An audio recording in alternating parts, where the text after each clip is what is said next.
The UFC just dropped the craziest plot twist of all time. Before, we were going to see fights like Leon Edwards versus JDM, maybe Ilia Topuria versus Alexander Volkanovski, but Dana White just dropped an absolute bomb last night of fights, and it was the craziest turn of events that I've ever seen. The first couple of fights that he has announced were for UFC 314, and the main event of that card will be Alexander Volkanovski versus Diego Lopez for the vacant featherweight title. You heard that right, vacant featherweight title. Ilia Topuria has just vacated the featherweight belt to move up to the lightweight division. This is absolutely insane news to process at the moment. Guys, Ilia Topuria claims that he couldn't make the weight cut anymore to 145, but we all know that's bullshit. The guy wants bigger fights. He's talking about retiring early, and it makes sense for him to make this move now, and I don't blame the guy. If you're talking about retiring early, and you're talking about building a huge legacy and a big resume,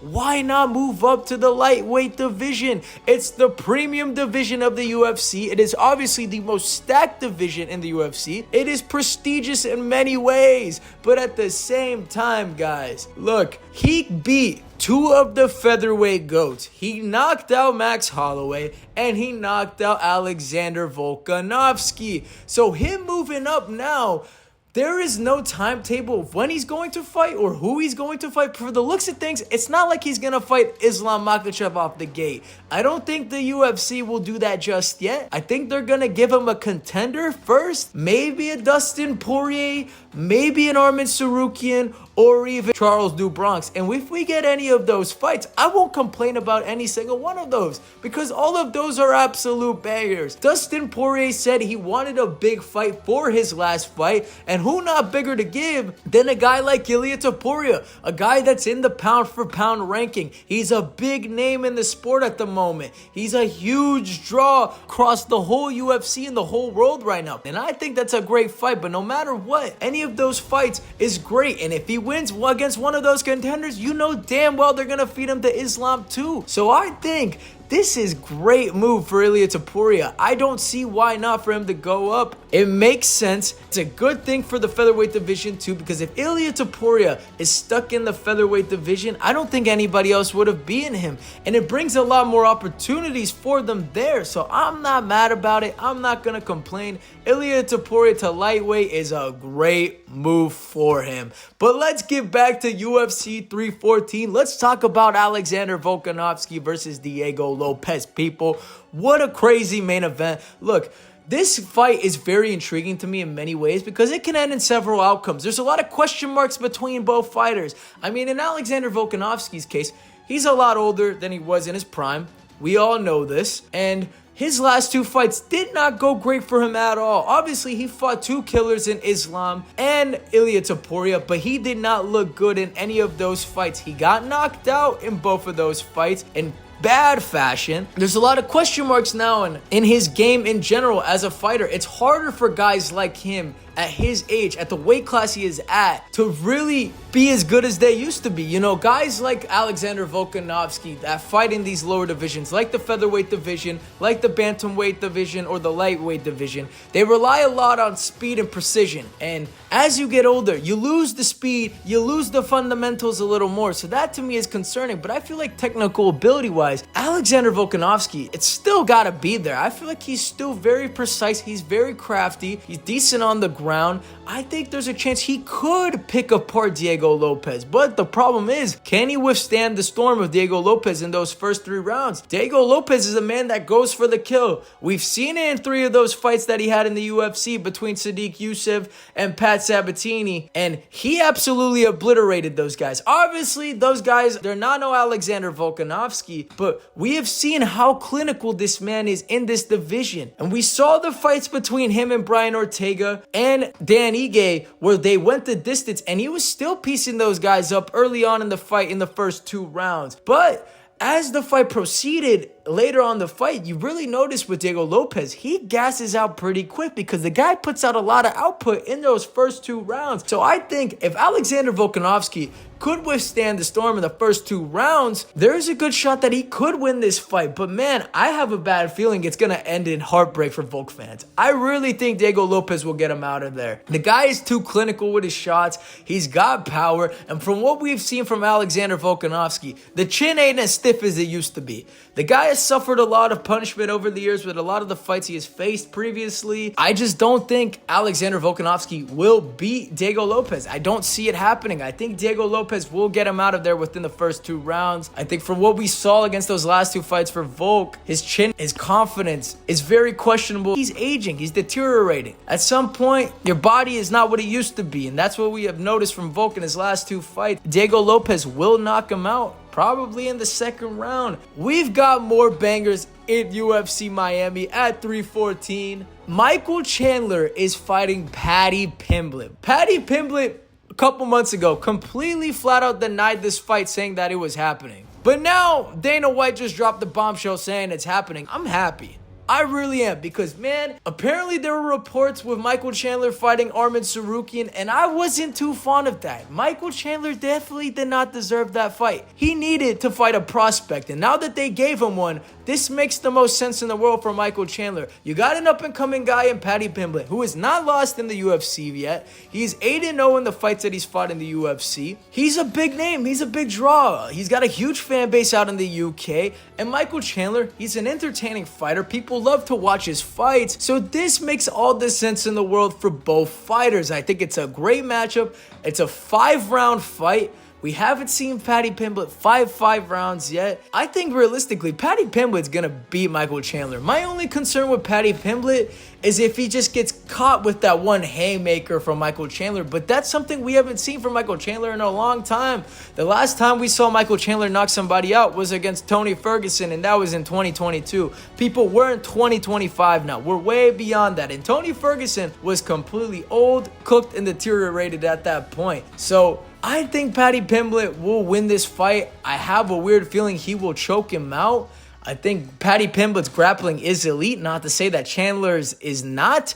I just find Michael Chandler a little bit too clumsy. He's very clumsy on the feet. At times he can be clumsy on the ground. We saw it against Dustin Poirier.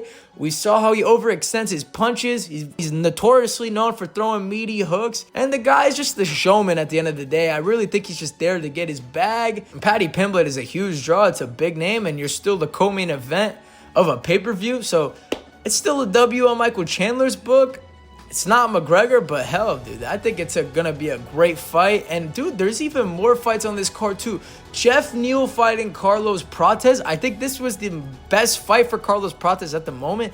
I don't think Carlos Prates should get anybody in the top 5 yet. If he wins this fight, more than likely, he'll get somebody in the top 5. But right now, Jeff Neal, I think, is a great opponent for him. Both guys are great on the feet. You know, Jeff Neal's hands of steel for a reason. The man's got power. He looked great against RDA. And Carlos Prates is just a man on the rise at the moment. He obliterated Neil Magny. I got him winning this fight. Carlos Prates is just a lanky fighter. He's going to use the distance very well, pick his punches very well. He's very accurate as a Muay Thai fighter, and I just think Jeff Neal's going to have a problem with that. I think Jeff Neal's just going to have a hard time with Carlos Prates and pushing the pace and breaking down the distance and closing the gaps and just try to find holes in Carlos Prates' game. I just think Carlos Prates' striking is more elite than Jeff Neal. Could Jeff Neal maybe possibly catch him? Yeah, it could be a possibility, but at the same time, Carlos Prates' striking is just way too elite. I got Carlos Prates taking that. We got Nikita Krylov fighting Dominic Reyes, which is a decent fight too. I think this is going to be the end of Dominic Reyes' heroic run that he had his last couple of fights winning. Nikita Krylov is an absolute savage. He hasn't fought in a while. I don't think Dominic Reyes is just going to be able to withstand Nikita Krylov at all. But yeah, guys, on top of that, we got Yair Rodriguez Rodriguez fighting Patricio Pitbull. Bro, Pitbull in the UFC?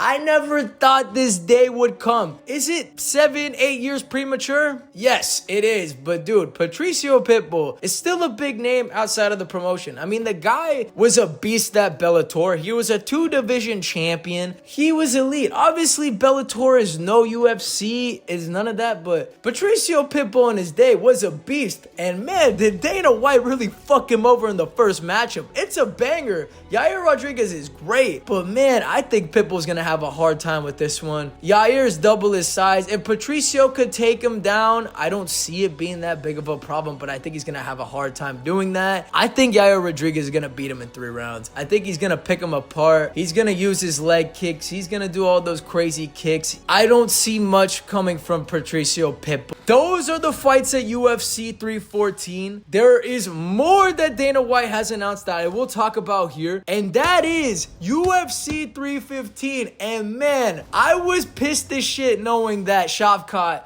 was not gonna fight Bilal, but I'm not mad anymore. I'm really not. Bilal is gonna fight JDM for the welterweight belt. And guys, I am happy for JDM. JDM is an absolute savage, and he has taken some time off. So has Bilal. I don't know if he's gonna win this fight. JDM is great on the ground. His jiu-jitsu is fantastic. He's great at scrambling and all that. But dude, Bilal against Leon Edwards was just a different animal. The way he just ragdolled Leon Edwards like that was insane in my opinion. Leon Edwards' takedown defense, it's not pretty good, it's great. We saw what he did with Kamaru Usman, how he was able to get through that. We saw what he did with Colby Covington, but I think Bilal's wrestling is just on another level compared to those guys. Bilal's wrestling is just fantastic. The way he sets up the underhooks, the way he puts his opponents in the clinch and just easily sets up his double legs or his single legs. Bilal is fantastic in that department, and I'm not the biggest Bilal fan. Look, I will say this, I've made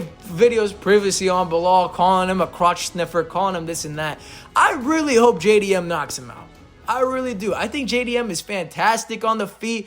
I think in that department, he's going to bring a lot of problems to Bilal that Bilal's never seen. Because Bilal, when he fought Leon Edwards, I just thought Leon Edwards just wasn't in the zone, bro. I feel like Leon Edwards is the guy that fights a lot with confidence. And he had a lot of issues with dealing with Bilal in that scenario. With JDM fighting Bilal, where could he win in any scenario? Obviously, it's the feet. He's got to knock him out. If JDM doesn't knock out Bilal, I don't know how, now let me not say that, because if anything, JDM could pick him apart. JDM, in my opinion, is one of the best boxers in the UFC right now at this moment. Is he the best welterweight boxer right now? I think so. I think his boxing's elite. His striking in general is elite. The way he sets up his punches, his body shots, his leg kicks, everything. And the guy has got power. Just look how he slept Gilbert Burns. The fight was 1-1, but in the 3rd round, he pulled some shit out of his ass and he pulled through with the KO. That's just what JDM does. The guy's a killer. He's an absolute savage. He's a headhunter.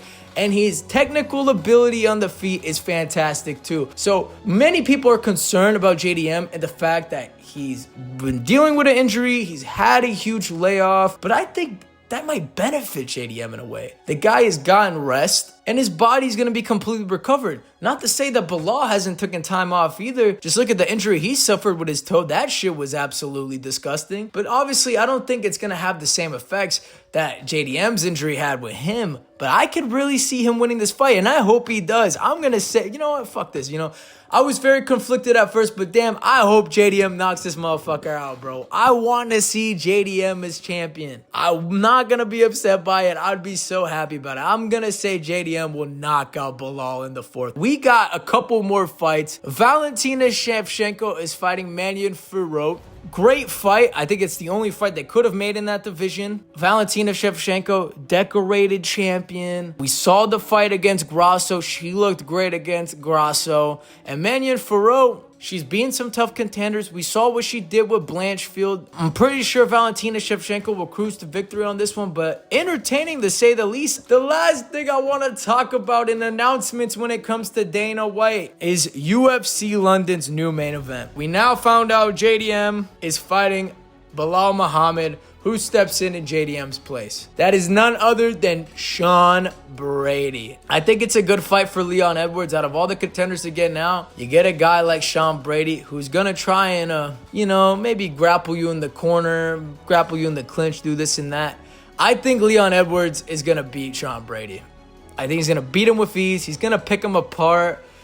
Leon Edwards is just too crafty to lose to a guy like Sean Brady, but he's going to make a statement and he's going to make his way back into a title fight. What a crazy round of announcements from Dana White. I'm impressed. This is going to be a fantastic round of UFC cards coming up. I mean, we got UFC 313 in the horizon as well in 2 weeks from now. Alex Pereira fighting Magomed Ankalaev. UFC's back and UFC's great again, people.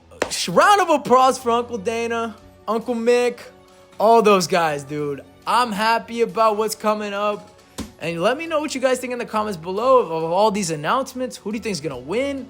Will Volk take back the throne and be the featherweight champion? Anyways, people, good game, boys. Catch you later. Deuces. I'm out.